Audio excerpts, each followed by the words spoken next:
The door to Calloway's Mercantile swung open on a Tuesday morning in the spring of 1878, and every man inside that dusty little building in Harlow Creek, Texas, forgot entirely what he had come for.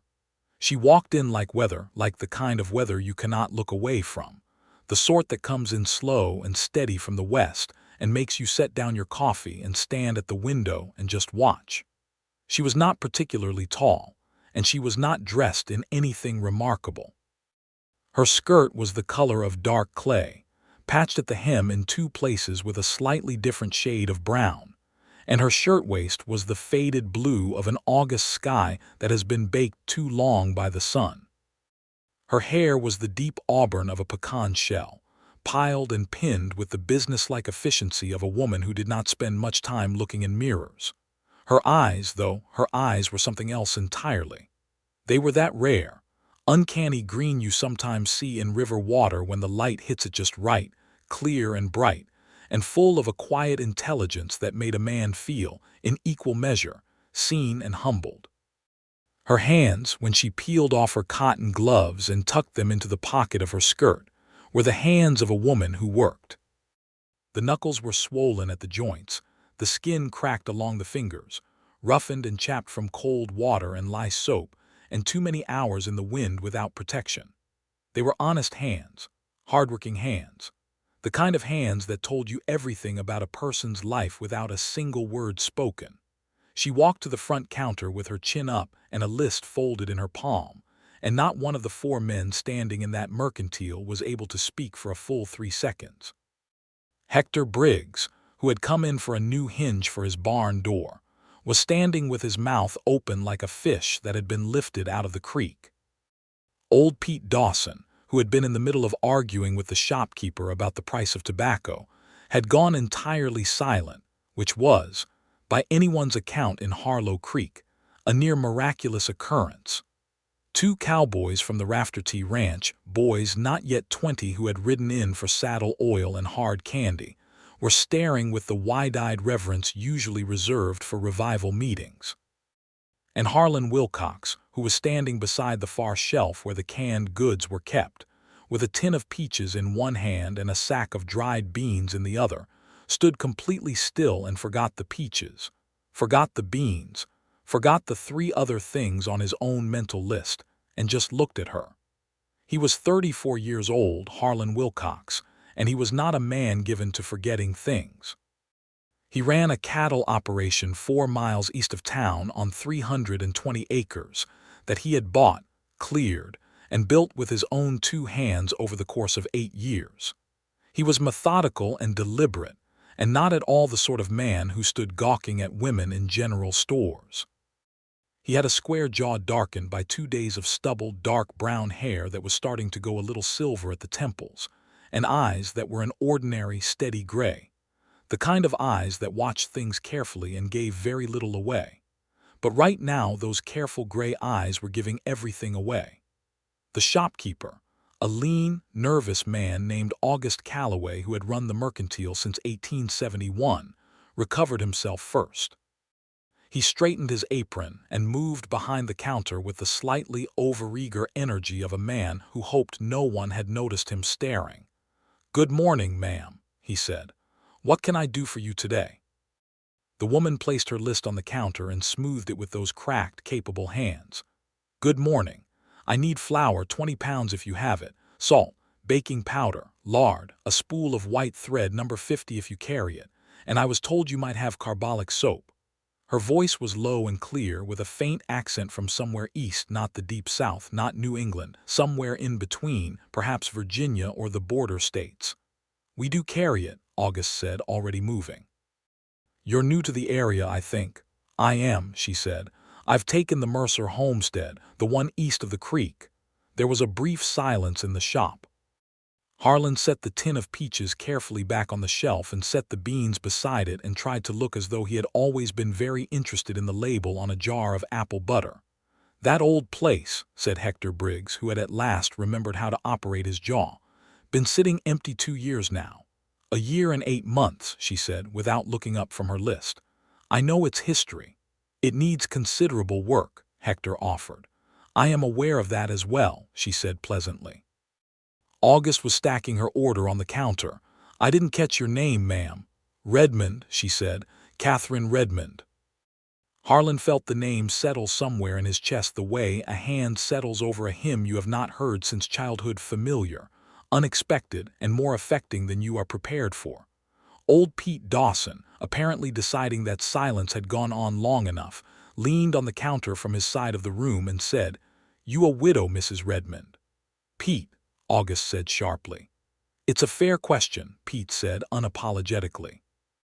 Catherine Redmond turned to look at Pete with those green eyes and an expression that was perfectly composed.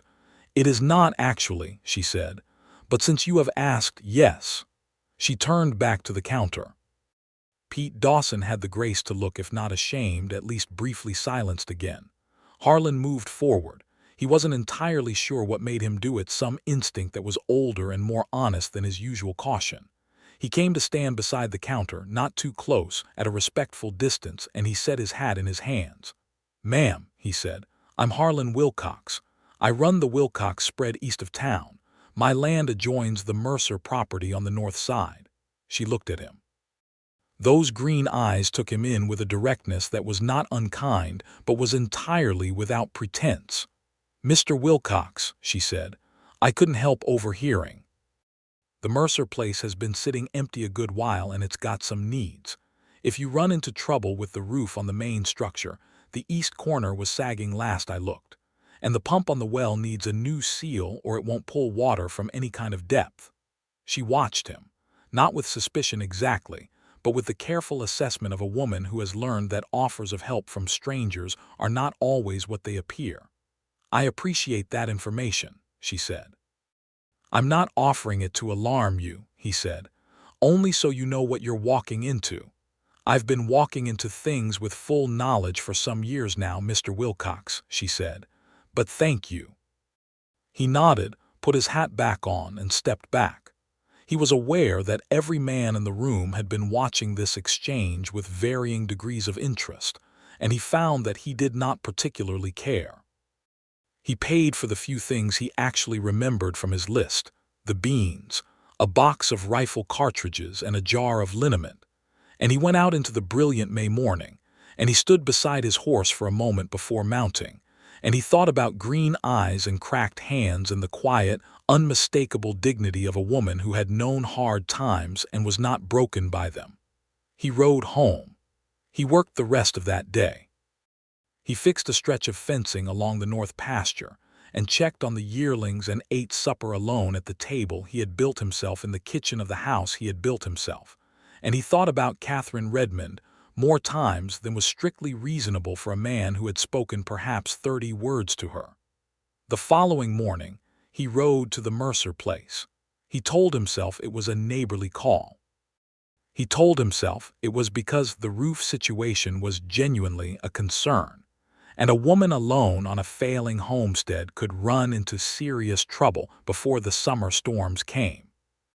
He told himself all of this quite firmly as he came up the rutted track toward the low-slung farmhouse with its weathered gray siding, and the cottonwood tree in the yard that had grown considerably since old Cal Mercer had planted it 12 years ago. She was outside when he arrived. She was on her hands and knees in what had been the kitchen garden, pulling at the tangle of dead growth from the previous year with her bare hands, working with focused, systematic energy, making a pile to her right. She was wearing an old canvas apron over her work clothes, and her hair was in a loose braid that had partially come undone in the wind. She looked up when she heard the horse. She did not look alarmed or particularly surprised. She sat back on her heels and watched him ride in. "Mr. Wilcox," she said. "Mrs. Redmond." He dismounted and tied the horse to the fence post. "I brought some things that might help with the pump seal." He indicated the saddlebag. "And I have a few hours free this morning if you want an extra set of hands." She looked at him for a long moment. Then she stood and brushed the dirt from her palms against her apron. "I've been managing the garden," she said. "The pump is in the back." "I know where it is," he said. Something shifted in her expression, not quite a smile, but the precursor to one, the slight easing of the careful composure. "Of course you do," she said. "You're the neighbor." "That's right," She nodded once. "The pump is worse than you thought," she told him. "I tried to prime it this morning and got nothing. If it doesn't work, I'm carrying water from the creek, and the creek is a quarter-mile." "Then we'd better fix it," he said. He fixed the pump. It took the better part of an hour, the work requiring him to disassemble the casing and replace not only the leather seal, but also a cracked valve that he had not known about from a distance. He worked methodically, laying out his parts in order on a clean piece of canvas he had brought, which made her stop on her way past with a load of dead vines and look at the careful arrangement with something that was clearly appreciation. "You're organized," she said. "It's how I was taught," he said. "My father, he said a man who loses his parts in the dirt deserves the problem he's got." She laughed. It was a short, bright sound, and it went through him like a struck match. He got the pump working. When the water came up clean and strong from the well, she came to stand beside him and put her hand under the stream and let it run over those cracked fingers, and she closed her eyes for just a second with an expression of profound, uncomplicated relief that was one of the most honest things Harlan Wilcox had ever seen on a human face. "Thank you," she said. And it was not the kind of thank you people give out of politeness. It was the kind that comes from somewhere real. "Don't mention it," he said.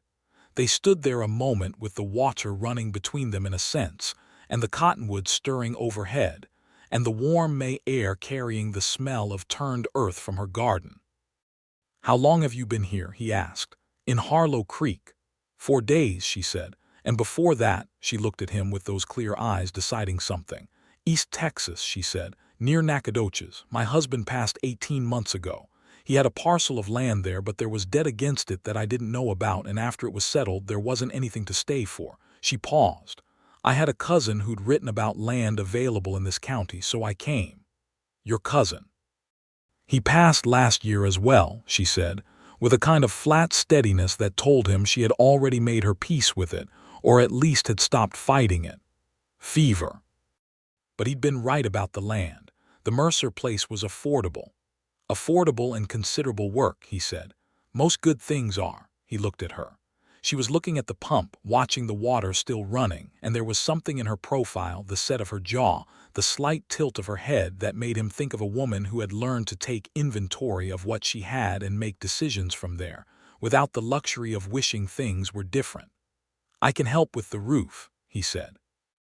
"The east corner. I've got cedar shingles at the ranch from when I did my own barn, more than I need." She turned to look at him, and the careful assessment was back, that measuring green gaze. "Mr. Wilcox," she said, "why are you being this kind?" He considered the question. He could have said it was simply being neighborly, which was partly true. He could have said the west corner was structurally unsound, and if it went in a storm it would take half the roof with it and leave her worse off than before, which was also true. But she was asking him something more direct than that, and she was the kind of woman who would know if he answered around it. "Because you walked into that Mercantile yesterday," he said, "and I thought you were one of the most remarkable-looking people I'd ever seen, and then I heard you speak and thought you were one of the most remarkable-sounding people, and I suppose I wanted a reason to be in the same vicinity again." The silence that followed was not uncomfortable, but it was significant. He was a little surprised at himself. He had not planned to say anything like that. She looked at him for a long, considering moment. Then she said, "That is considerably more honest than most men manage." "I'm not much good at circling," he said. "I'll remember that," she said. Then after another pause, "I would be grateful for the help with the roof, and I can pay in labor. I can help with work on your property in exchange. I'm not a charity case, Mr. Wilcox." "I know you're not," he said immediately. "I wouldn't have offered it that way." She nodded once, satisfied. "Then we have an arrangement." He stayed another 2 hours that morning, assessing the full state of the property while she worked in the garden and then in the house. The roof was the most pressing concern, as he'd thought. The east corner had 2 rotted boards beneath the shingles that would need to be replaced before anything was laid over them. The barn was in reasonable shape. Old Cal Mercer had taken better care of his barn than his house, which Harlan recognized as the choice of a livestock man. There was a broken window in the back bedroom, boarded from the inside with a piece of plank that let in more cold air than it kept out. The fencing along the south side of the property was down in 3 places. He made notes on a scrap of paper from his shirt pocket. When he was leaving, he gave her the list. "Priority order," he said. "Roof first before the summer storms, then the window, the fencing can wait a month." She took the list and read it. "You've numbered them," she observed. "It's how I think." She folded the paper and put it in her apron pocket. "Come for supper on Thursday," she said. "I'll have bread made by then, and I can offer something more than apologies for the state of the kitchen." "You don't need to do that," he said. "I know I don't," she said. "Thursday, Mr. Wilcox, 6 o'clock. He rode home feeling something he had not felt in a considerable length of time, a lightness, a slight forward lean of the spirit, as though the days ahead had something worth moving toward in them. He came back Thursday with the cedar shingles loaded in his wagon, and 2 extra hands he'd borrowed from his ranch. A steady, quiet man named George Alderman, who had worked for him 4 years, and a young fellow named Caleb Pryor, who was 19 and strong, and did what he was told without being asked twice. They arrived at 8 in the morning and went directly to work on the roof, and Catherine Redmond came out with a coffee pot and 3 cups and set them on a wooden crate in the yard without a word. She worked inside while they worked outside, and by mid-afternoon the east corner was done and looking solid and tight, and she came out to look at it with her hand shielding her eyes against the sun, and she said simply, "That's good work," in the tone of someone who knows what good work looks like. Harlan sent George and Caleb back to the ranch with the wagon. He stayed for supper as promised. The kitchen was considerably better organized than it had been 4 days ago. She had unpacked clearly, and brought some order to the chaotic space, dried herbs bundled and hung near the window, dishes stacked with geometric precision in the open shelves, a braided rag rug on the floor that looked like something she'd brought from her previous home. The table was small and the 2 chairs did not match, but the cloth laid over it was clean and pressed, and she had made bread, as promised, and a pot of beans with salt pork and a small apple cake that she said apologetically had come out denser than she'd intended because of the oven's temperament. "The oven runs hot on the right side," he said. "I've discovered that," she said, "about halfway through." He ate the dense apple cake and thought it was one of the best things he'd tasted in recent memory and said so, and she looked at him with that expression. She had the one that was not quite a smile but was getting closer. They talked over the table for 2 hours. He learned that she had grown up in Virginia, near the Shenandoah Valley, the daughter of a schoolteacher father and a mother who had died when Catherine was 11. She had 3 brothers, all living, scattered now across the country. She had married Thomas Redmond in 1871, when she was 22 and he was 26, and they had moved west to Texas the following year for land and the possibility of something better. She did not speak of him with bitterness or excessive grief, but with the measured affection of someone who had loved honestly and lost honestly and was still carrying it, quietly, the way you carry a stone in your coat pocket, always there, never forgotten but no longer unbearable. He told her about his own life, Indiana-born, come west in 1868 at the age of 24 with $100 and a horse and the specific, stubborn intention to build something. He had built it. He had come close to losing it twice, once in a drought that had killed nearly half his herd, once in a flood that had taken out his original barn and 200 feet of fencing, but he had rebuilt both times. He had never married, he said, with a frankness that surprised him slightly. He had come close once in 1873 with a woman named Eliza who had ultimately decided that Texas was not the life she wanted and had gone back to Ohio, and he was not entirely sure he could blame her. "You don't regret it?" Catherine asked. "Not having a family?" He considered the question honestly. "I've been too busy to regret it most days," he said, "but there are evenings sometimes." She looked at him across the little mismatched table. "Yes," she said, "there are evenings." They were quiet together for a moment with the sounds of the spring night outside, the creek frogs starting up, a nighthawk calling, and it was not an uncomfortable quiet.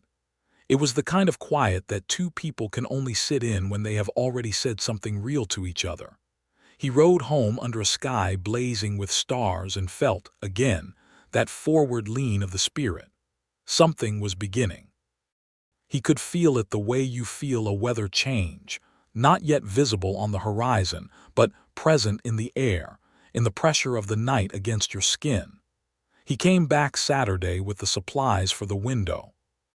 He came back the following Tuesday to help her set the new fence posts along the south line, the two of them working side by side in the heat of a late May afternoon with the grasshoppers clicking in the tall grass and the smell of turned earth and cedar post around them.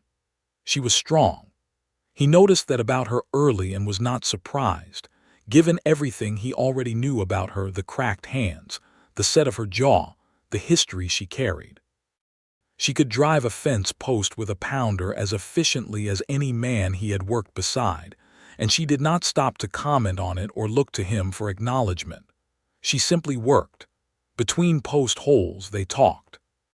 She was curious about everything: the land, the weather patterns, the history of Harlow Creek, the politics of the county and the state. She asked good questions, the kind that showed she had been listening carefully to the answers to all the previous ones. "You never went to school long," he guessed. "I went to school precisely as long as my father allowed girls to be educated in the same room as boys," she said, "which was through his classroom and no further, but I read everything I could get my hands on." "That's more than most."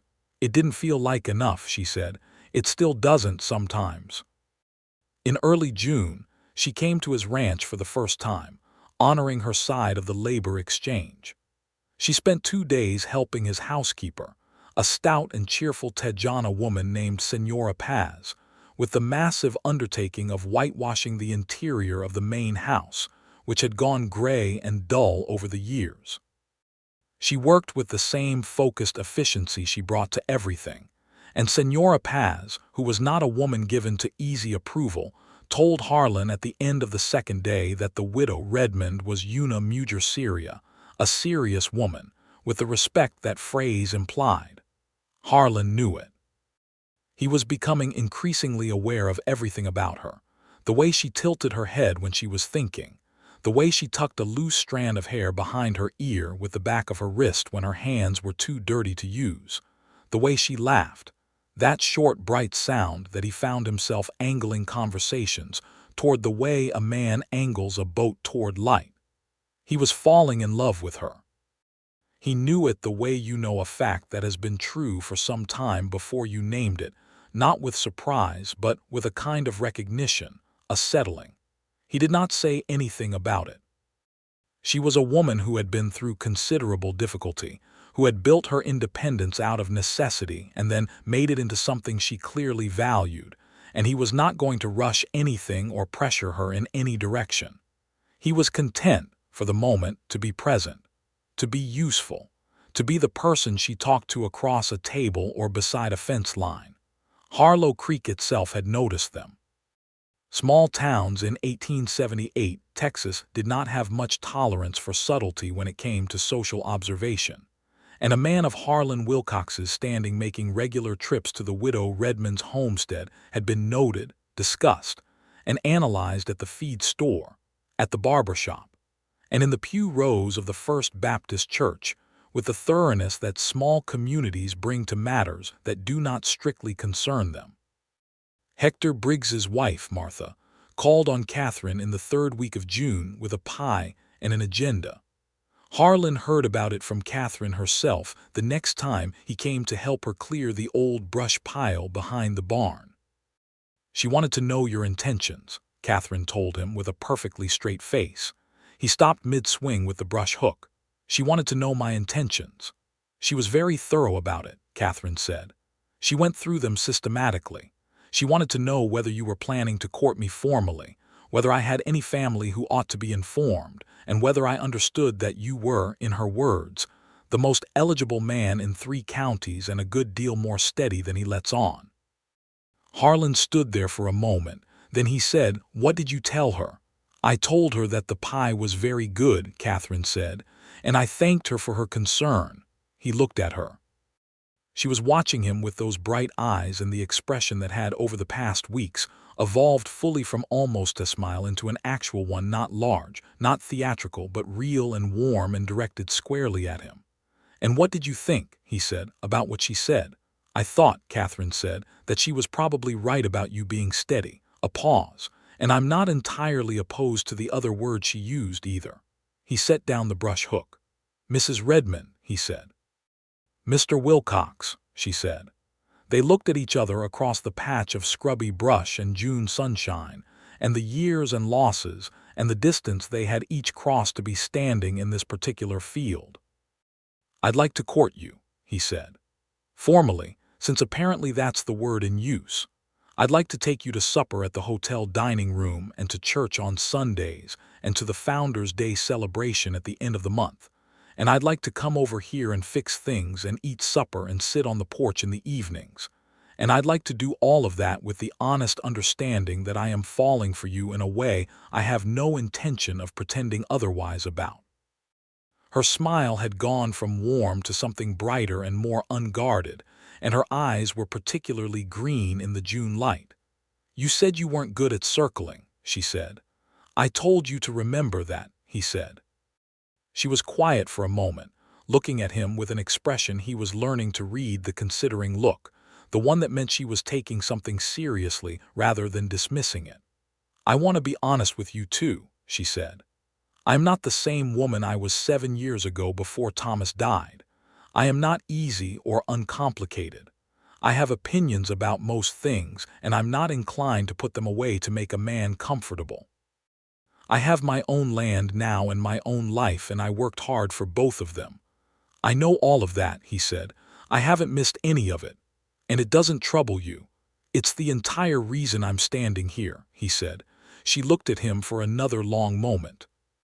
Then she said, "Yes, then. Court me properly, Harlan Wilcox. I'll let you try."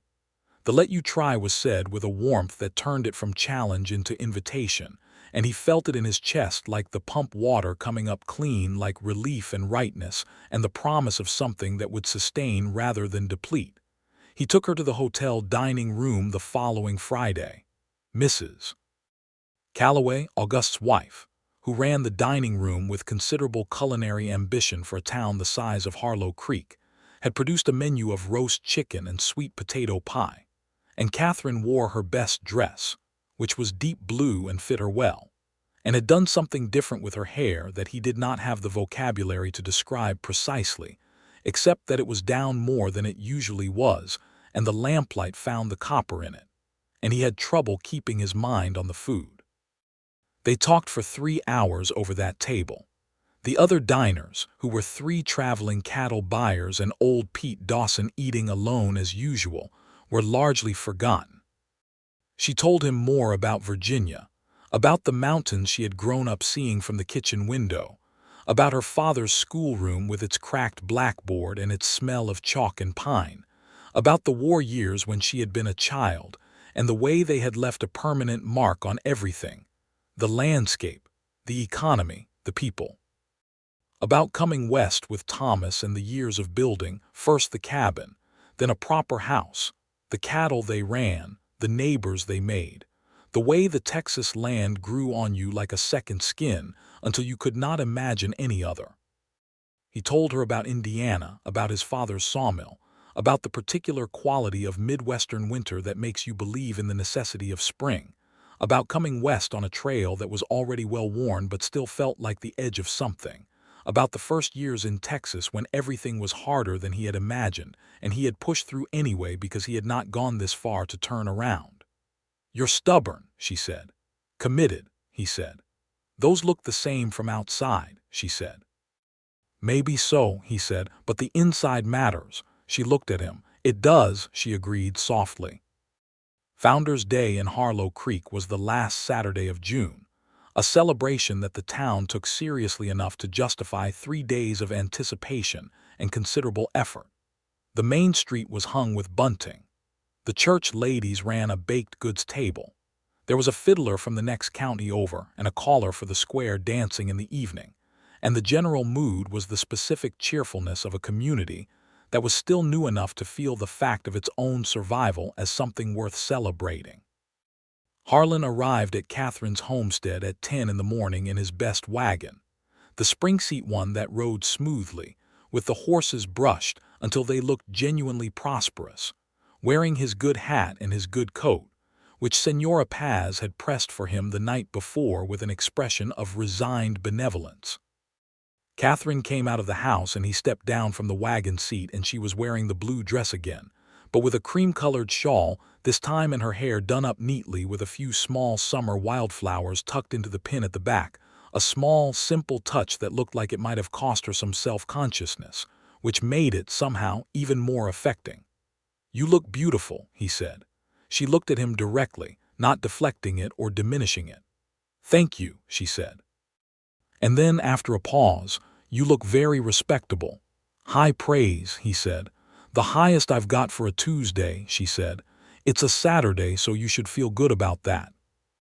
He helped her up to the wagon seat, and they drove to town in the warm summer morning, talking about nothing much the state of her kitchen garden, which was coming in now with impressive speed, the behavior of his newest batch of yearlings, which was less impressive. And he was aware of her beside him, the warmth of her, the slight closeness enforced by the width of the wagon seat, the way the morning light kept finding her face. Harlow Creek received them the way small towns receive a thing they have been expecting, with pleasure and no pretense of surprise. Martha Briggs hugged Catherine and gave Harlan a look of profound satisfaction. August Calloway shook Harlan's hand and nodded at Catherine with genuine warmth. Even old Pete Dawson, who was eating a piece of pie at the church ladies' table, said something to Catherine that was audible only to her, and she looked briefly startled and then laughed that bright short laugh, and Harlan made a note to ask her what Pete had said. She told him later, walking between the stalls of the dry goods sellers and the man hawking patent medicines with a pitch that became more elaborate the more times you heard it. "Pete told me," she said, keeping her voice low with the slight careful amusement of someone sharing something absurd, "that I had knocked the sense out of every man in the Mercantile that first morning, and that it was about time something in this town knocked the sense out of Harlan Wilcox in particular, because I had apparently been too sensible for too long, and it was becoming a problem for everyone's entertainment." Harlan was quiet for a moment. "Pete said all of that." "Pete is more perceptive than he lets on," she said. "He's insufferable," Harlan said, "but he's not wrong."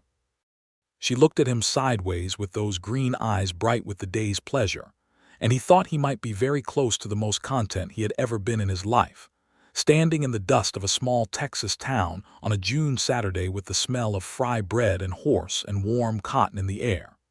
In the afternoon there were games, a horseshoe tournament, a foot race for the children, a tug-of-war between teams that was taken far too seriously by a contingent of ranch hands from the southern end of the county.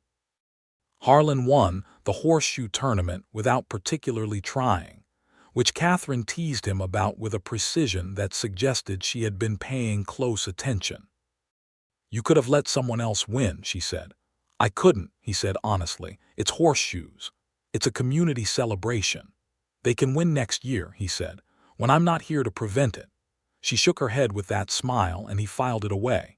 In the evening, when the fiddler started up and the caller began moving people into sets for the dancing, Harlan took Catherine's hand and led her onto the cleared space in front of the Mercantile that served as a dance floor, and they danced.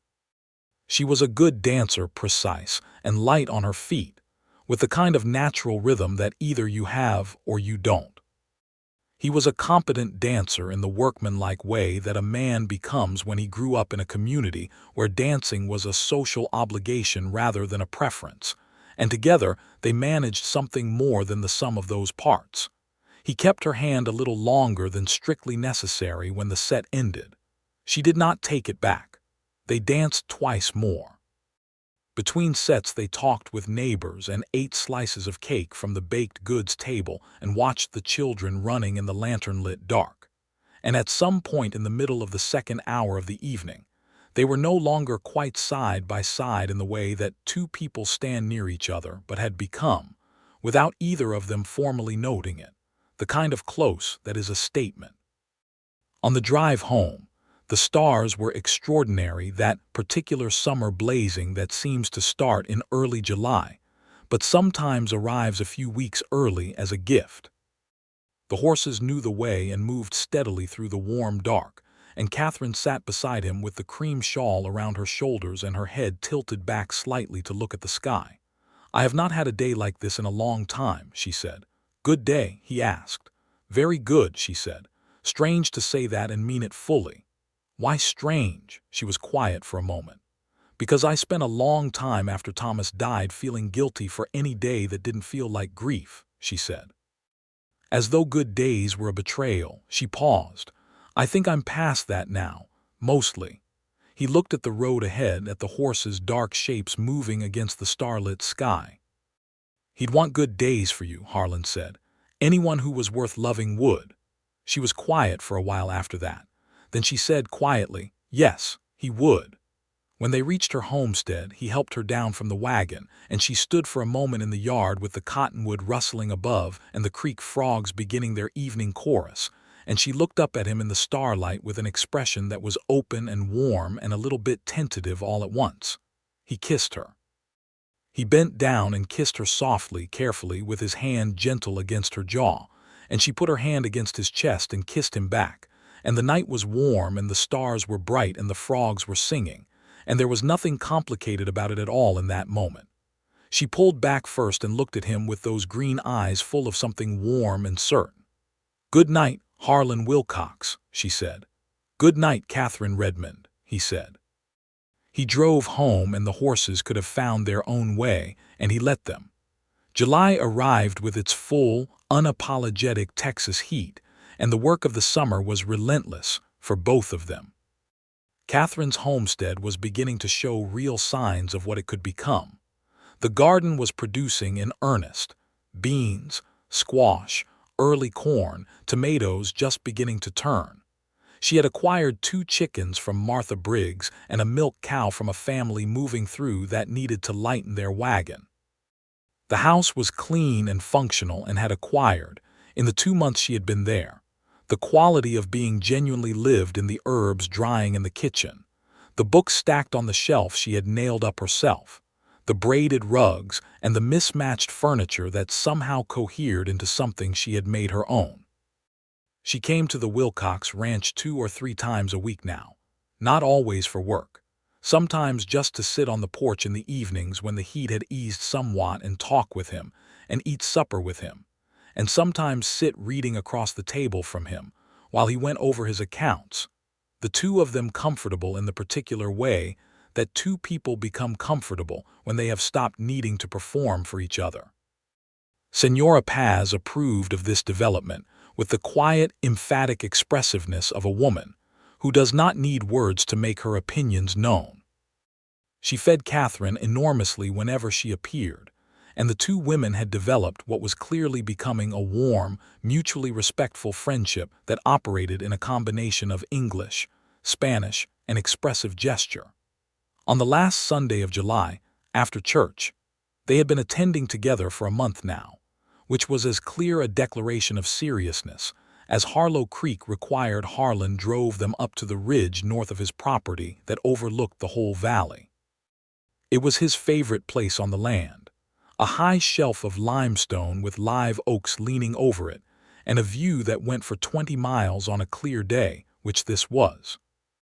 They sat on the limestone with their hats off and the wind moving through the oaks and the valley spread below them, and he told her about how it had looked when he had first ridden out here in 1870 and seen the shape of what it could be, and she listened with her knees drawn up and her arms around them, looking out. "Is this how you knew," she asked, "that this was the place?" "This is exactly how," he said. She was quiet for a moment. Then, "I think I have that with my place. Some mornings I come out and the light is on the creek and I think this is it. This is the particular piece of ground I was supposed to be on." "It's a good piece of ground," he said. "It's mine," she said simply, and the way she said it, quiet, certain, with the weight of everything it had cost her to get there, made something in him understand perfectly why it mattered so much to her and made him love her more for it. "I know it is," he said, "and it always will be." She looked at him. He held her gaze and said what he had been moving toward since June, since May, since that morning in the Mercantile. "I love you, Catherine." She looked at him for a long time, with that clear green gaze and the wind in her hair and the valley spread out behind her like a promise. "I love you, Harlan," she said. "I did not expect to, and then I did, and I've been carrying it around for about a month wondering when you were going to say it first." He laughed. "You were waiting for me to go first." "I was," she said without any apology. "Why?" "Because I wanted to know how long it would take you," she said, "and what it would look like when you finally did." "And," he said, "about the right amount of time," she said, "and it looked exactly like you." He took her hand. She laced her fingers through his, those cracked, capable hands intertwined with his, and they sat on the limestone ridge with the oaks moving and the valley below and the long blue sky above, and there was nothing more to say and nothing more to wish for in that particular moment. August was harder. Not between them, everything continued to move forward with the quiet rightness of two people who know they have found the real thing. But August brought trouble of the kind the West specialized in. A man named Dalton Cross, who ran a competing cattle operation south of town, and had the reputation of a man who liked acquiring things and not always through forthright means, had apparently taken an interest in the Mercer property, or rather, in its eastern field, which abutted the creek and had water rights that were valuable in a dry year. He came to see Catherine on a Thursday when Harlan was not there.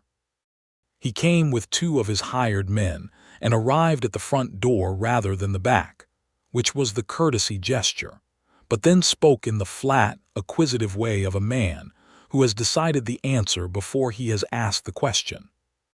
She told Harlan about it that evening when he came to bring her a side of beef from the animal he'd butchered that week.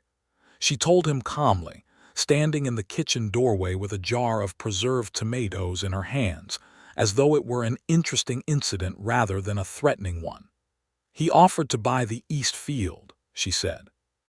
"And when I told him it wasn't for sale, he told me that a woman running a place alone out here would find it increasingly difficult to manage in the long term, and that I might want to think carefully about his offer."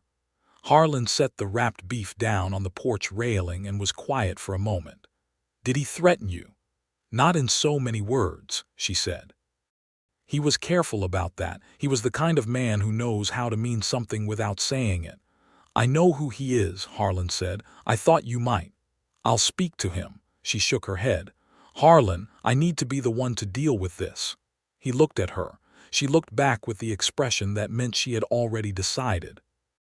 "If you go ride over there and speak to him on my behalf," she said, "then I become the woman who needed protecting, which is exactly the position he is trying to put me in. He wants me to feel that I can't manage alone. If I send you to answer for me, he wins that argument." He stood there on the porch in the summer evening and thought about it honestly, and he knew she was right. "What will you do?" he said. "I'll go see him myself," she said. "Tomorrow. I'll go to his office in town and I will speak to him directly and I will make it clear that the property is not for sale in any portion, and that I am aware of the land values and the water rights and am not uninformed about any of it, and that attempting to intimidate me will not have the intended effect. And if that doesn't work, then we consider the next option," she said. "But it will work. Men like that expect women like me to be frightened. I'm not going to be." He looked at her for a long moment at the set of her jaw and the brightness in those green eyes and the jar of tomatoes in her cracked, capable hands, and he thought that Dalton Cross had made a significant error in judgment about the nature of the person he was dealing with. "All right," he said. "I'm not asking you to do nothing," she said, a little more gently. "I'm asking you to let me go first." "Go first," he said. "And if he doesn't hear you, then I'll go second." "That's fair," she said. She went the next morning, riding into town alone on the gray mare she had bought in June. She was in Cross's office for 20 minutes. Harlan heard about it afterward from August Calloway, who heard it from his wife, who had apparently witnessed the conversation through the glass of the office window, because Dalton Cross's office was on the main street. Catherine had sat across the desk from Cross with her hands folded and her back straight, and had spoken with the composed precision of her father's daughter, laying out the legal status of the water rights, her full ownership of the property, her knowledge of comparable land values in the county, and the specific number of men in Harlow Creek who would be interested to know that Cross was applying pressure to a recent widow. She had delivered this last point not as a threat but as information, in the tone of someone sharing a relevant fact, and then she had stood and said that she would not be coming back to discuss the matter, and he should not be coming to her property again, and she had walked out.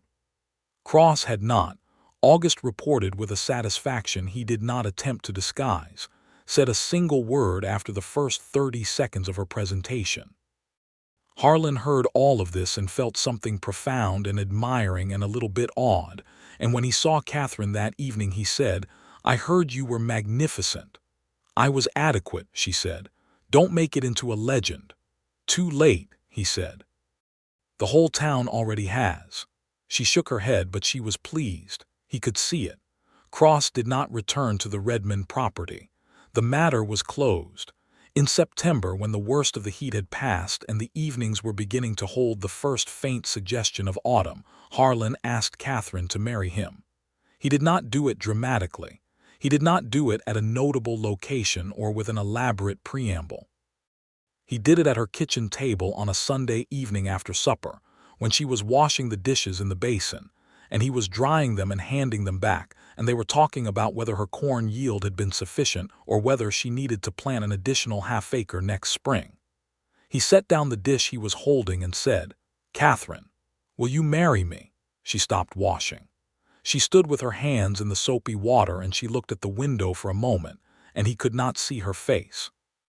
"I need to say something first," she said. "Say it," he said. She turned to look at him, water dripping from her hands. "I want to keep my land," she said. "My property stays in my name. I know the law and I know what happens when a woman marries, and I need you to understand before you ask me again that the Redmond homestead stays the Redmond homestead." "I was going to suggest the same thing," he said. She blinked. "You were. Your land is yours. It was yours when I met you and it'll be yours when we're old. And if I ever gave you any other impression, then I've explained myself badly." He paused. "The last thing in the world I want is to take from you the thing you worked hardest for."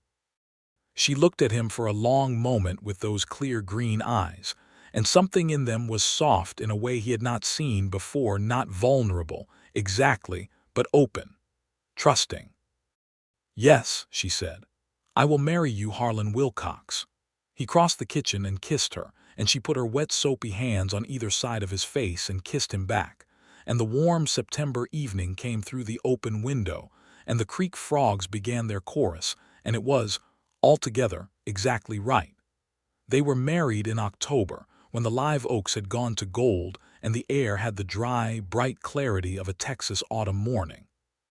The ceremony was held at the First Baptist Church of Harlow Creek, performed by the Reverend Thomas Aldrich, who had been marrying and burying the people of that community since 1869, and did both with an equal and dignified warmth.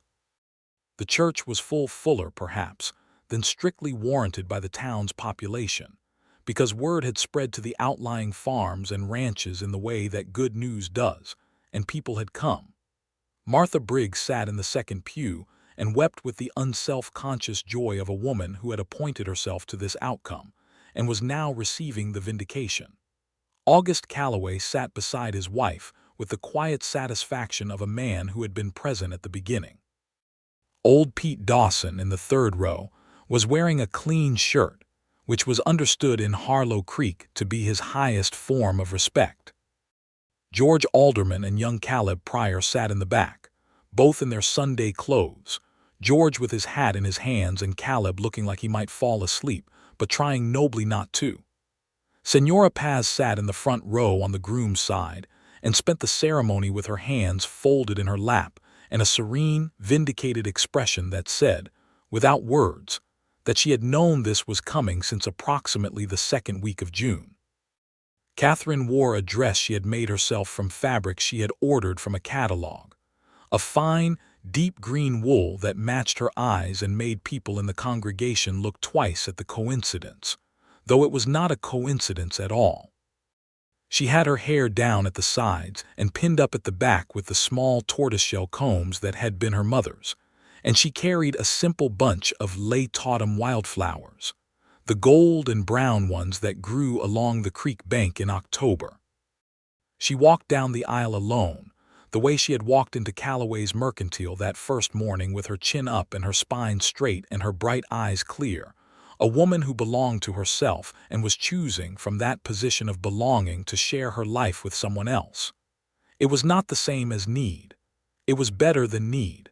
It was want, clear and deliberate and freely given. Harlan stood at the front of the church in his best coat, which Senora Paz had pressed with even more devotion than usual, and when Catherine came down the aisle, and he saw her, the green dress and the autumn light through the church windows and those eyes finding his, he felt his throat tighten with something that was not sadness, but was close to it in shape, that profound fullness of a moment so good it almost aches. The Reverend Aldrich was brief and warm, and said the things that needed saying without embellishment. When he asked if anyone had cause to object, the silence was complete and peaceful. When he told Harlan to take Catherine's hands, he did, holding those cracked and capable hands in his carefully, as though they were both ordinary and precious, which they were. They said the words. They meant them. After the ceremony, the community gathered in the churchyard for the celebration that Martha Briggs and Senora Paz had organized between them with a cooperative efficiency that somewhat frightened everyone else. There were tables of food. There was music from the same fiddler who had played at Founder's Day, and there was dancing in the churchyard as the afternoon warmed, and the gold oak leaves drifted down in the light wind. Harlan danced with his wife, a word he turned over in his mind with quiet disbelief and quiet joy twice, 3 times, losing count, because she was beautiful and she was his, and the day was perfect in the specific, unearnable way that certain days are. She danced with George Alderman, who was stiff and careful and earnest about it. She danced with August Calloway, who was better than expected. She was persuaded by Caleb Pryor with adolescent determination into a reel that ended with her laughing that bright short laugh, and Harlan watched from the edge of the dancing and thought that he had not known before her how much the sound of a particular person's laughter could feel like arriving somewhere. Old Pete Dawson came to stand beside him, and they watched in companionable silence for a moment. "You did all right, Wilcox," Pete said. "I know it," Harlan said. "She's remarkable," Pete said. "I know that too," Harlan said. Pete sniffed. "Took you long enough." "It took me exactly the right amount of time," Harlan said, "which I am told is the correct answer." Pete looked at him. "Did she tell you to say that?" "Not in so many words," Harlan said. Pete made a sound that was somewhere between a grunt and a laugh and went back toward the food table, and Harlan watched his wife dancing in the gold October churchyard and felt the full, quiet weight of his happiness. They settled into their life together with the ease of 2 people who had been practicing for it all along. They kept both properties, as agreed, the homestead and the ranch, a half-mile apart and connected by a path worn quickly smooth by regular crossing. Catherine continued to work her land with the same focused energy she had always brought to it, and it prospered. The kitchen garden expanded. She added a second milk cow in the spring. She fenced a new pasture for a small flock of chickens and turkeys that she managed with the same brisk, systematic competence she brought to everything. Harlan's ranch prospered too. The winter of 1878 to 1879 was mild, not always the case in north-central Texas, where a blue norther could come down without warning and change everything overnight, and the herd came through well, and the spring calf crop was the best he had seen in years. He expanded the south pasture, running the fence line along the creek, and he added a new hand, a young man named Samuel Torres, from a Tejano family south of town, who was steady and skilled, and who would within 2 years become his most trusted employee. Catherine and Senora Paz had by now formed a friendship that operated almost as a separate entity from the household and required no facilitation from Harlan. They cooked together on Sundays. They had long conversations in the kitchen at the homestead, standing or sitting at the table in a mixture of languages that Harlan was not entirely privy to and did not attempt to intrude upon. They had an evident mutual respect and a dry, warm humor that occasionally expressed itself in jokes at Harlan's expense, which he was content to accept as the price of admission. In the early spring of 1879, Catherine told him quietly one evening in the kitchen at the ranch house that she was expecting. He was quiet for a moment. She watched him with those green eyes, steady and clear. "How do you feel?" he said. "I feel well," she said. "I feel very well, actually. A little tired in the mornings, but well." Are you happy about it?" She looked at him. "I am very happy about it," she said. "I did not think, after some things that happened years ago, I had begun to think it might not happen for me. So yes, I am very happy." He came around the table and put his arms around her, and she leaned into him with a completeness of trust that still moved him, that he hoped would always move him, and they stood in the warm kitchen with the smell of supper still in the air and the evening coming down outside and the whole enormous, specific miracle of it quiet between them. "I'm happy too," he said into her hair. "I'm very, very happy." The autumn of 1879 brought them their son. Born in late October, on a day that was bright and cold with the first real frost of the season, while the live oaks went gold outside the window of the ranch house bedroom, and Senora Paz moved in and out with hot water and quiet prayers, and an authority that made clear she had done this before and knew what she was doing. Catherine labored with the same focused determination she brought to everything hard, and when it was over she held the baby and looked at him with an expression that undid Harlan completely, that particular expression that belongs only to that first moment, when something you made is suddenly, undeniably, extraordinarily real. They named him James William Wilcox James for Catherine's father, William for Harlan's. He was a fine, strong baby, with Catherine's eyes, that improbable, unmistakable green, and Harlan's broad shoulders, even at 3 days old, which made both of them laugh and made Senora Paz nod with the satisfaction of a woman whose predictions have been confirmed. Harlan held his son on the second evening and sat in the chair beside the bed where Catherine was resting and thought about time, about the 8 years in Texas before he had found this, about all the evenings alone at the table he had built himself, about the morning in the Mercantile when she had walked in, and he had forgotten the peaches and the beans and everything else and known, in the wordless way you know things that are larger than language, that something was about to change. He thought about all the distance they had both traveled, and all the loss they had each carried, and how it had not broken either of them but had instead made them the specific people who could find each other in a dusty Mercantile in Harlow Creek, Texas, in the spring of 1878, and build something real.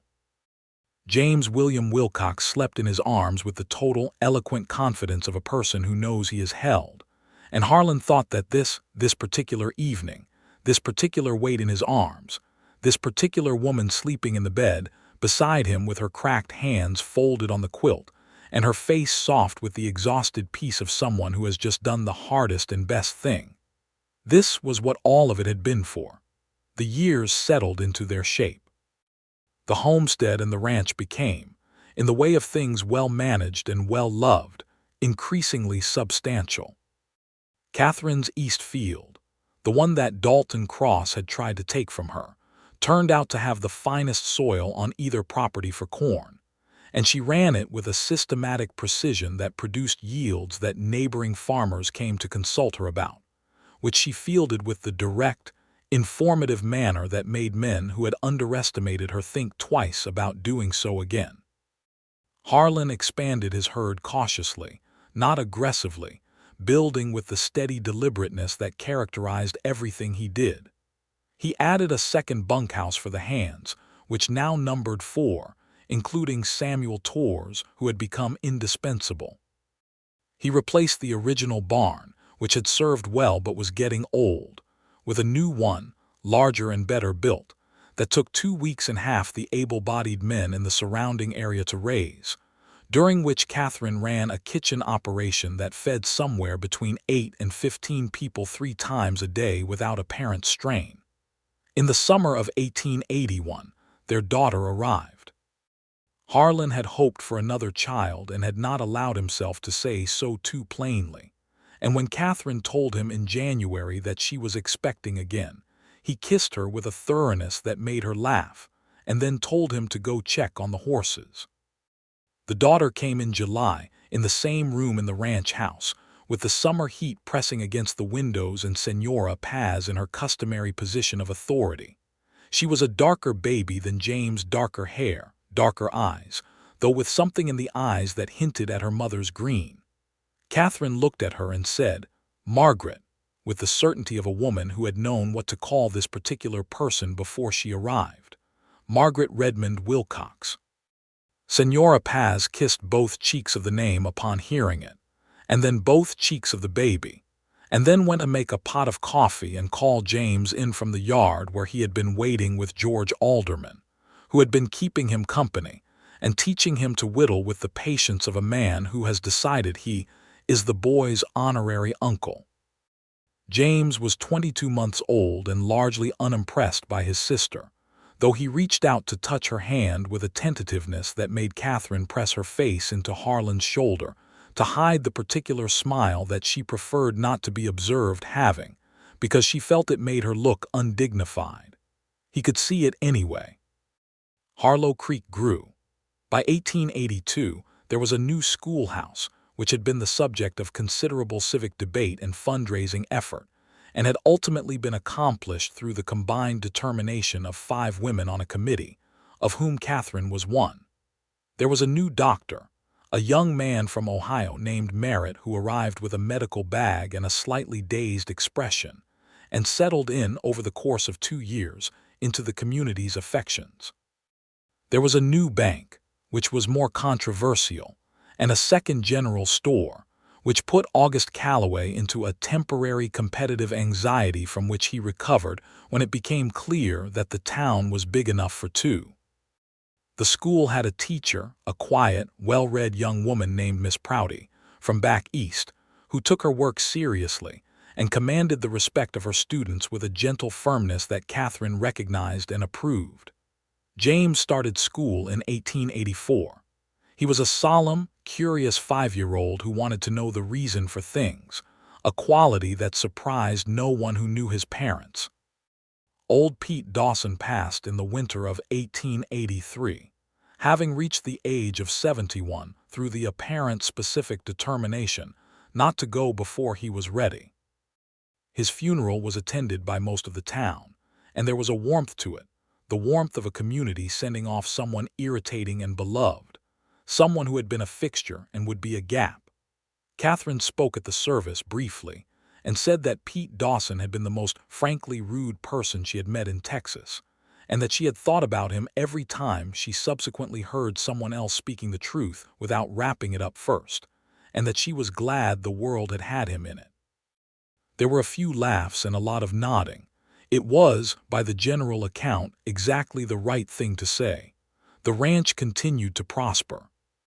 Cattle prices held through most of the early 1880s, and Harlan ran his operation with the methodical care that had always characterized it, neither overextending in the good years nor panicking in the tight ones. He and Catherine sat at the kitchen table together on Sunday evenings. Her kitchen now, at the ranch house, which had absorbed her rag rugs and her dried herbs and her particular way of organizing things without losing anything of itself, and went through the accounts together, her clear head for numbers a genuine asset, her directness about when the figures did not add up a more valuable one. "You should have been running this from the beginning," he told her once, looking at the neat columns she had reorganized in his ledger book. "You would have needed to find me sooner," she said, without looking up. "That's a failing I'll regret," he said. She looked up then with those green eyes a little amused. "You found me in time," she said. "Don't be greedy." One evening in the fall of 1883, after supper, with James in bed and Margaret nursing and Senora Paz gone home to her own family for the night, Catherine and Harlan sat on the porch of the ranch house in the cool October dark and watched the stars come out over the Texas plain with the ease of long familiarity with each other, with the land, with the life they had made. "Do you remember the first time you came to fix the pump?" she said. "I remember everything about the first time I came to fix the pump," he said. "You were so careful," she said. "You laid out all your parts in order on the canvas." "My father's system," he said. "I thought standing there watching you, I thought, here is a man who takes things seriously, who doesn't rush." She paused. "I liked it. You were pulling dead vines out of the kitchen garden with your bare hands," he said. "I needed to get the garden in. I know, I thought, here is a woman who sees what needs to be done and does it without waiting for it to be easier." He paused. "I liked that." She was quiet for a moment. "We made a good choice," she said. "The best one," he said. She leaned her head against his shoulder, the way she had learned to do sometime in that first winter of their marriage. The comfortable, easy, habitual closeness of two people who have stopped needing to be careful about proximity. He put his arm around her. They sat and watched the stars. 5 years. 5 years since a morning in May when a widow with cracked hands and bright eyes had walked into Calloway's Mercantile, and every man in the building had forgotten what he came for. 5 years since he had stood beside a shelf of canned goods, with a tin of peaches in one hand and dried beans in the other, and felt the world rearrange itself around a person he had not yet spoken to. He had never been more grateful for a set of forgotten groceries in his life. The October of 1884 was warm, and the corn harvest was exceptional, and Catherine organized the shelling and storing with the systematic efficiency that still made him feel that specific admiring wonder, the one that had not diminished with familiarity, but had, if anything, deepened into something richer, the wonder of knowing someone fully, and finding that the more you know, the more there is to be grateful for. She was 35 now, and she was beautiful in the way that women who live honestly become beautiful over time.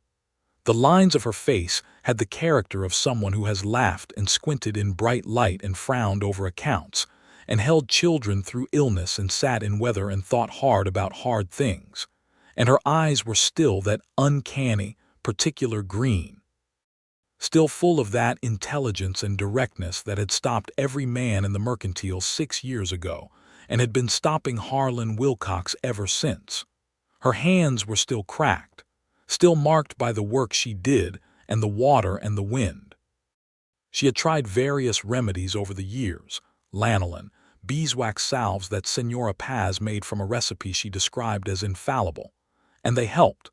But the hands were still the hands of a working woman and always would be, and he took them in his regularly with the same careful reverence as that first day at the pump, those cracked and capable hands that had fixed and planted and kneaded and built and held and done everything that needed doing. He kissed them sometimes. She pretended to find this absurd. She did not tell him to stop. James grew into a boy who was curious and careful and thought before he spoke, which his father recognized as himself at that age, and who had a dry, precise sense of humor that was entirely his mother. By 6, he was asking questions about the cattle operation that George Alderman, who had appointed himself the boy's educational guide in all things bovine, was genuinely struggling to answer. By 7, he could do simple sums in his head faster than most grown men Harlan knew. Margaret grew into a person of strong opinions and strong emotions, dramatic in the way of small children who are also very funny, with her mother's eyes and her father's stubbornness, and a combination of those two properties that made for an interesting household. She called Senora Paz her abuela, and Senora Paz received this designation with the calm acceptance of a woman who had known it was coming.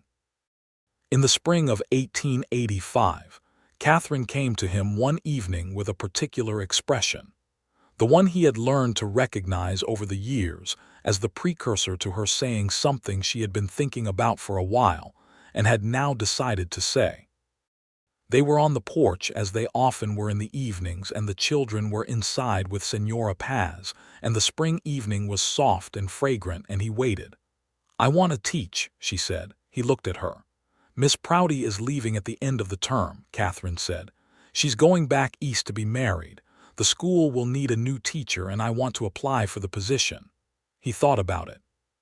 He thought about her father's schoolroom and the cracked blackboard and the smell of chalk, about the education she had wanted and not fully gotten, about the women she had watched be turned away from knowledge and what that had done to her, about the way she spoke about things she had read with the specific pleasure of someone who has been hungry and found food and never forgets the taste of it.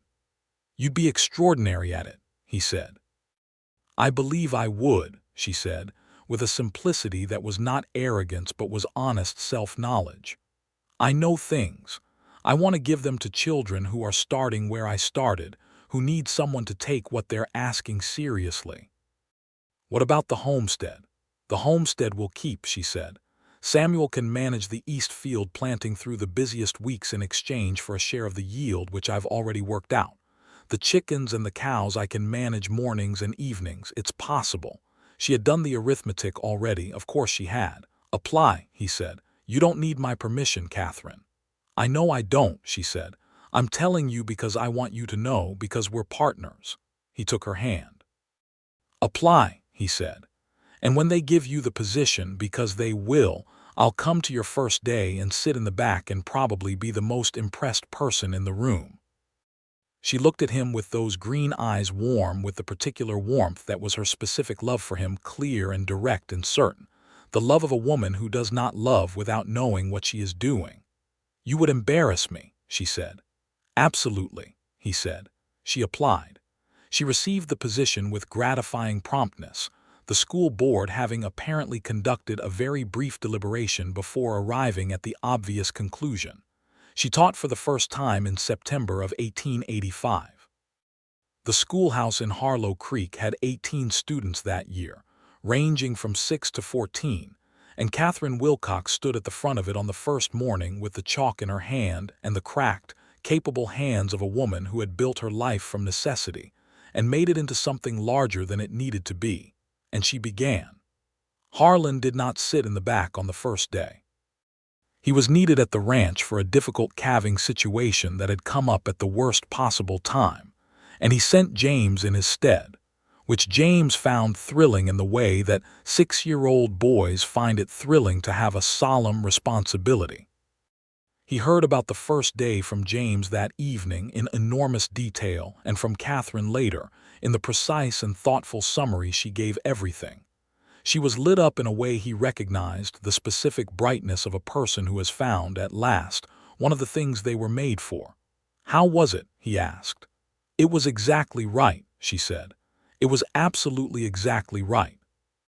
He kissed her in the kitchen with the smell of supper around them, and the children's voices from the next room, and the autumn evening coming through the open window.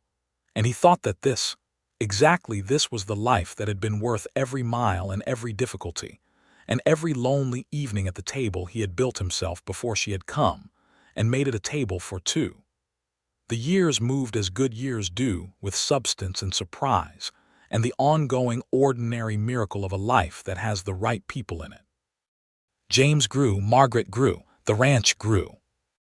The school had 30 students by 1888, which necessitated a second teacher, and Catherine oversaw the selection with the careful precision of someone who has high standards and the confidence to maintain them.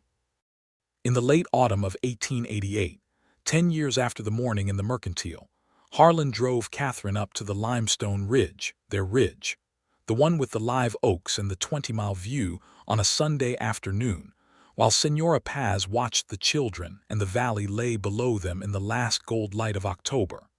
He had a bottle of wine he had ordered from San Antonio for this occasion, something he had never done before and which had required some planning. He had 2 glasses wrapped in cloth in his coat pocket. He poured them both with the careful hands of a man who is not accustomed to the implement and handed one to her, and she took it with a small, wondering smile because he had clearly put thought into this. 10 years, she said. 10 years since you walked into Calloway's Mercantile, he said, and I forgot the peaches and the beans. She laughed. You've never told me that version before. It's the honest version, he said. What else did you forget? Everything, he said. Entirely everything. I stood there holding a tin of peaches and I looked at you and I forgot my own name for approximately 4 seconds. She was laughing fully now, that bright sound that still went through him like a struck match a decade on. Harlan Wilcox, she said. I had no idea I was so alarming. You are deeply alarming, he said. In the best possible way, you always have been. She settled against him with the ease of 10 years, looking out over the valley, their valley, in the sense that a place belongs to the people who have worked it and loved it and put their lives into it. And the wine was good, and the October light was gold, and the live oaks were stirring in a light wind. I'm glad you forgot the peaches, she said. The best thing I ever forgot, he said. She leaned up and kissed him on the cheek, and he turned and kissed her properly, with the warmth and ease of 10 years, and the specific, undiminished love of a man who has known what he has and never stopped being grateful for it. Below them, Harlow Creek went about its business in the afternoon light, the smoke rising from its chimneys and its streets moving with the purposeful life of a town that had grown into itself. And all around them the Texas plain rolled out to the blue horizon in every direction, enormous and ordinary and full of possibility, the way it always had been, the way it always would be. They sat on the limestone ridge and drank their wine and talked until the sun went down, and then they drove home in the early dark with the stars beginning, to a house full of warmth and children and Senora Paz's cooking, and all the specific noise and beauty of a life lived fully together, on the particular piece of ground they had each been supposed to be on. And in the morning, Catherine Wilcox put on her canvas apron and went to check on the garden, and her hands were cracked and her eyes were bright, and she was, by every honest measure, exactly where she was meant to be.